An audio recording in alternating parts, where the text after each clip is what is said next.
La segunda carta del apóstol Pedro es la cuarta carta, de las conocidas como cartas generales o cartas personales. En ese sentido, es la cuarta, de la forma en cómo está acomodada, distribuida la palabra de Dios en el Nuevo Testamento.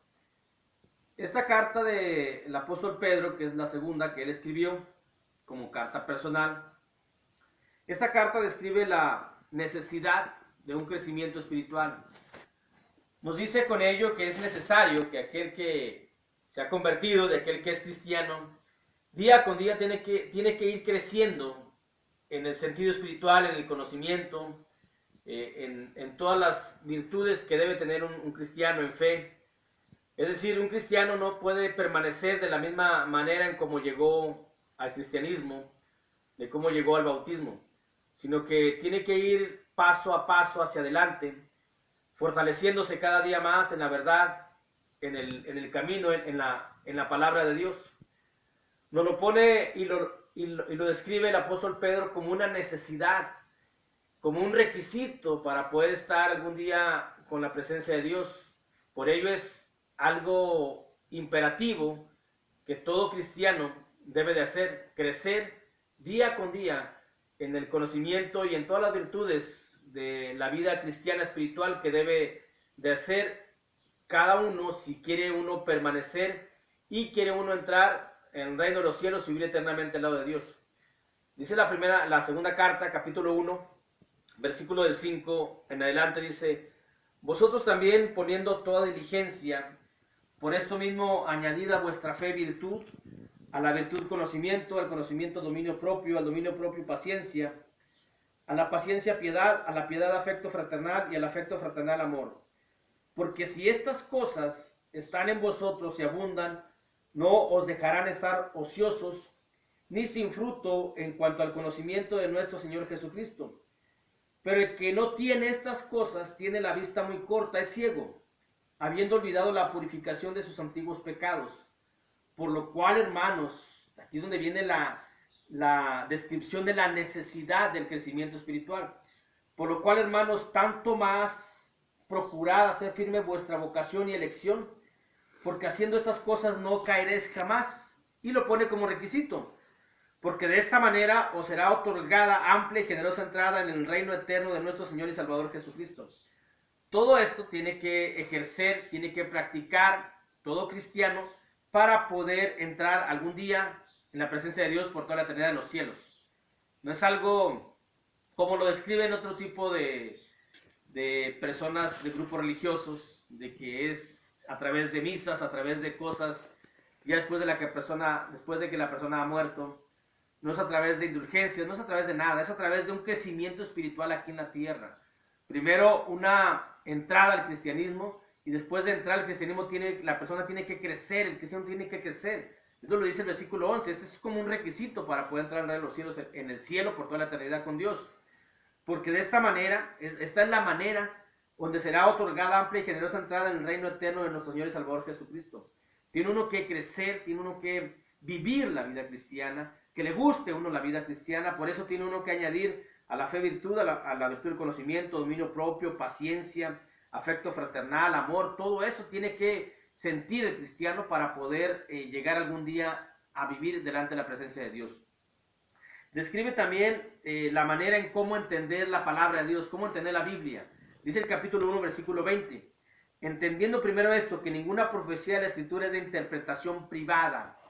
Cuando dice el apóstol Pedro que ninguna profecía de la Escritura es de interpretación privada, significa que no se puede entender la Biblia extrayendo solamente un versículo de todo el contexto, tanto contexto inmediato como contexto general.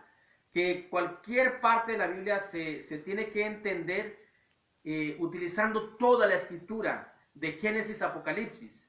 Esto es, la profecía no es de interpretación privada, es decir, no se va a excluir un pasaje de todo el contexto, no se puede quitar de toda la célula, porque toda la Escritura es como unas células que están unidas unas con otras, y no puede extraerse algo y decir, esto dice aquí la Biblia, sin tener en cuenta todos los contextos, tanto inmediatos como culturales, como generales, como espirituales que nos menciona la propia palabra de Dios.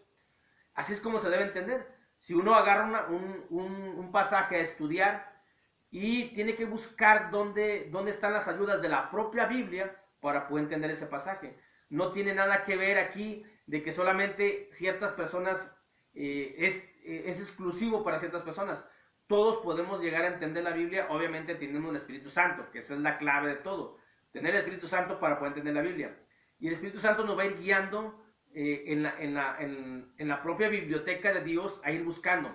Es como si nos sentamos aquí en la sala, nos sentamos y agarramos un pasaje de Gálatas y tenemos que escudriñar, y luego vamos a la biblioteca de Dios y tal vez aquí en Génesis venga algo, sacamos el libro de la biblioteca de Dios, tal vez aquí en Apocalipsis, tal vez aquí en la primera carta de Pablo a Timoteo. Así es como se debe entender la Biblia. Se tiene que buscar en toda la biblioteca de Dios, es decir, en toda la Biblia, para poder llegar a un entendimiento un poco más correcto de lo que menciona la Biblia. Obviamente, llegar al entendimiento profundo de la Biblia va a ser imposible, porque nunca vamos a entender la sabiduría de Dios de una manera que sea completa, pero sí podemos entender la sabiduría de Dios para llegar a su camino y para llegar a su presencia. Eso sí está más claro.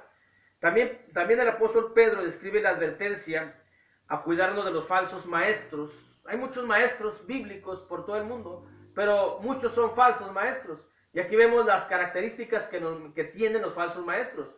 Con estas características podemos identificar claramente quién es un falso maestro bíblico. Porque ellos inventan mentiras. Dice el capítulo 2, versículo del 1 al 3. Pero hubo también falsos profetas en el Antiguo Testamento entre el pueblo, como habrá entre vosotros falsos maestros, que introducirán encubiertamente herejías destructoras y aún negarán al Señor que los rescató, atrayendo sobre sí mismo destrucción repentina. El único por el cual hemos sido rescatados es el mismo Señor. Si alguien enseña que se necesita alguien más para el rescate, es un falso maestro. El único redentor es Jesús. Si alguien enseña que se necesita un corredentor, corredentora, es un falso maestro, de acuerdo a lo que menciona la palabra. Y muchos seguirán sus disoluciones, por causa de los cuales el camino de la verdad será blasfemado. Y por avaricia harán mercadería de vosotros con palabras fingidas. Esa expresión, mercadería de vosotros, significa que van a inventar mentiras para obtener un beneficio material económico. Todo lo que es de Dios, todo lo espiritual no se cobra, no se tiene ningún tipo de ganancia. Y en la Biblia nos menciona claramente los pasos hacia la salvación, hacia el bautismo. Después no hay nada de que tienes que cumplir con ciertas ordenanzas bíblicas, no. Se cumplen ciertas ordenanzas de cada grupo religioso, como la iglesia tradicional, que tiene que confirmaciones, que comuniones, que todo eso. Todos esos son inventos de falsos maestros que no vienen en la palabra de Dios. Como otros grupos religiosos que tienen que casarse en un templo para sellarse. Todas esas son cuestiones que han inventado esos falsos maestros. Por eso dice aquí la Biblia, que inventarán, dice, y por avaricia harán mercadería de vosotros con palabras fingidas. Sobre los tales ya de largo tiempo la condenación no se tarda y su perdición no se duerme. La primera característica es que inventarán mentiras que no están en la Biblia. Ellos las sacarán y tendrán en sus libros que se tiene que hacer eso, pero en la Biblia no está. También son codiciosos, es decir, por avaricia hacen todo eso para obtener dinero. Dice el capítulo 2, versículo 12 al 14, vemos nuevamente la avaricia, la codicia. Pero estos, hablando mal de cosas que no entienden, como animales irracionales, nacidos para presa y destrucción, perecerán en su propia perdición, recibiendo el galardón de su injusticia, ya que tienen por delicia el gozar de deleites cada día. Estos son inmundicias y manchas, quienes aún mientras comen con vosotros se recrean en sus errores. Tienen los ojos llenos de adulterio, no se sacian de pecar, seducen a las almas inconstantes, tienen el corazón habituado a la codicia y son hijos de maldición. Estas son características de los falsos maestros, aquellos que hacen todas las cosas religiosas, supuestamente espirituales, con tal de obtener un beneficio económico. Quien hace eso es un falso maestro, y Pedro nos advierte de esos falsos maestros, que hay muchos por el mundo. También otra de las características es que falsean la palabra, falsean la escritura, tuercen la escritura, queriendo que la palabra diga lo que ellos quieren que diga. Dice el capítulo 3, versículo 16, casi en todas sus epístolas, hablando en ellas, en estas cosas, entre las cuales hay algunas difíciles de entender, las cuales los indoctos e inconstantes tuercen, como también las otras escrituras, para su propia perdición. Por ello, Pedro, en el capítulo 1, versículo 20, nos dice cómo entender la Biblia.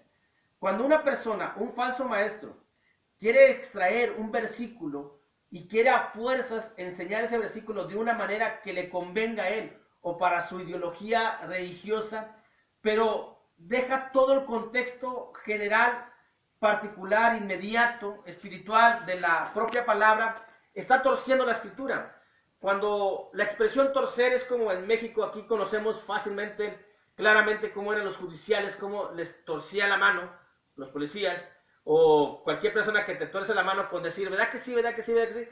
Hasta que tienes que decir que sí. Así es la escritura, la tuercen tanto, hasta que hacen supuestamente que la propia Biblia diga lo que ellos quieren que diga. Pero están excluyendo todos los contextos, el inmediato, el general, el cultural, el espiritual, que es el más importante. Excluyen todos, extraen un pasaje de Isaías, por ejemplo, hay un grupo religioso que saca un pasaje de Isaías, y cuando venga la tierra sembrarán viñas, plantarán y edificarán casas, y ellos dicen, mire, ya ve, la vida aquí es la tierra, pero están extrayendo un pasaje bíblico solamente, un versículo bíblico, y tuercen la escritura con la intención de que a fuerzas ellos quieren que la palabra diga, y para poder demostrar a las personas que está escrito en la Biblia. Esos son falsos maestros, esas son solamente algunas características que nos menciona la carta de Pedro, y nos describe que tenemos que tener cuidado de esos falsos maestros y nos da las características. Describe también la advertencia a cuidarse de los que se burlan de Dios. Hay muchos burladores de Dios. Dice la segunda carta, capítulo 3, versículo 3, dice en adelante, sabiendo primero esto, que en los postreros días vendrán burladores, andando según sus propias concupiscencias. Concupiscencias es malos deseos, malos pensamientos, y diciendo, ¿dónde está la promesa de su advenimiento? Porque desde el día en que los padres durmieron, todas las cosas permanecen así como desde el principio de la creación. Estos ignoran voluntariamente, es decir, ellos se burlan de que uno anuncia la segunda venida del Señor Jesucristo. No creen, los burladores no creen en la segunda venida del Señor Jesucristo. Dice, ¿y cuándo vendrá pues? Siempre lo anuncian, siempre lo dicen, siempre lo dicen. Bueno, no saben que, dice el versículo 9, el Señor no retarda su promesa, según algunos la tienen por tardanza, sino que es paciente para con nosotros, no queriendo que ninguno perezca, sino que todos procedan al arrepentimiento. Aún aquellos escépticos de la palabra, aún aquellos ateos, no creen en Dios, pero critican a Dios. Aquellos que supuestamente son ateos, que critican a Dios, entonces sí creen que hay un Dios, porque entonces ¿cómo critican a Dios? Si no criticaran a Dios, pues no creyeran que existiera Dios. No son tan ateos como suponen que son, o no entienden el significado de la palabra ateos. Pero aquí estamos hablando de aquellos burladores, aquellos que no creen en Jesús, no creen en su segunda venida. Y es lo que nos menciona la Biblia, cuídense de ellos porque puede desanimarlos, porque puede moverlos, tal vez de su pensamiento, decir, bueno, tal vez sea cierto, nos puede poner a dudar, tal vez en algún momento, pero si estamos firmes sobre Jesús no va a pasar nada de eso. Aquellos no creen que la tierra será destruida, les gusta mucho vivir en la tierra, les gusta, no se imaginan que todo esto será destruido. Bueno, la Biblia lo dice que sí. Capítulo 3, versículo del 10 en adelante dice, pero el día del Señor vendrá como ladrón de la noche, en el cual los cielos pasarán con gran estruendo, y los elementos ardiendo, los elementos que constituyen la tierra, que componen la tierra, los elementos ardiendo, todos los que conocemos de la tabla periódica, que están en la tierra, en las piedras, en todo eso, los elementos ardiendo serán deshechos, y la tierra y las obras que en ella hay serán quemadas. Puesto que todas estas cosas han de ser deshechas, ¿cómo no debéis vivir, andar en santa y piadosa manera de vivir? Esperando y apresurando por la venida del día de Dios, en el cual los cielos encendiéndose serán deshechos y los elementos siendo quemados se fundirán. El versículo 10 nos dice que la tierra será deshecha, y el versículo 12 nos dice que los cielos que conocemos nosotros serán deshechos. Es decir, no habrá lugar donde vivir el ser humano, ni atmósfera que pueda vivir el ser humano. Muchos no lo creen, la Biblia así lo dice, pero Pedro nos advierte sobre estos burladores. suponen que todo esto que es tan grande no será destruido porque les gusta mucho la vida, la vida terrenal, pero no saben que pues algún día, tarde o temprano, hemos de dejar la tierra. Así que lo que mejor conviene es creer lo que la Biblia dice. Y la Biblia dice que la tierra será destruida, así lo dice Dios, así lo manda el Creador, el que creó esto, dice que tendrá término de su creación. Y esto es lo que describe en una síntesis la segunda carta del apóstol Pedro como cuarta carta de las 8 cartas generales. Dios los bendiga.